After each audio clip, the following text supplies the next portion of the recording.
On dit de lui qu'il n'aime pas prendre la lumière. Pourtant, Jérôme Powell, patron de la puissante banque centrale américaine, a surpris tout le monde le week-end dernier, avec une prise de parole solennelle à l'attention de ses compatriotes. Je fais l'objet de menaces de poursuites judiciaires parce que la Fed a choisi des taux d'intérêt favorables aux Américains plutôt que de suivre les préférences du président. Parfois, servir le public nécessite de rester inflexible face aux menaces. Quelques heures plus tôt, il s'est vu convoqué par la justice, soupçonné d'avoir caché des informations au Congrès. Le dernier épisode d'un bras de fer qui l'oppose à Donald Trump depuis des mois. Le locataire de la Maison-Blanche réclame une baisse des taux d'intérêt pour redonner un coup de fouet à l'économie américaine. Ce que le président de la Fed refuse de faire pour ne pas débrider l'inflation. De quoi provoquer la colère du président américain.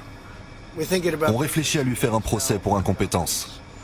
Mais Donald Trump ne peut pas le licencier pour un simple désaccord. Alors il a choisi un autre angle d'attaque, la rénovation du bâtiment de la Fed. Ce qui a donné cette scène, l'été dernier, où il se plaint d'un dépassement de budget. Apparemment, vous en êtes à plus de 3 milliards de dépenses. Plus que prévu, carrément plus. Jérôme Powell secoue la tête, interloqué, Je ne suis pas au courant.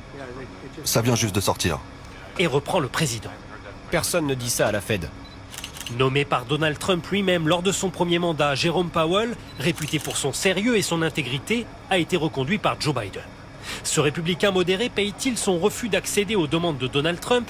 La Maison-Blanche s'en défend, mais ce matin, le président continuait à le discréditer. Soit il est incompétent, soit il est corrompu. Mais la certitude, c'est qu'il ne fait pas du bon boulot.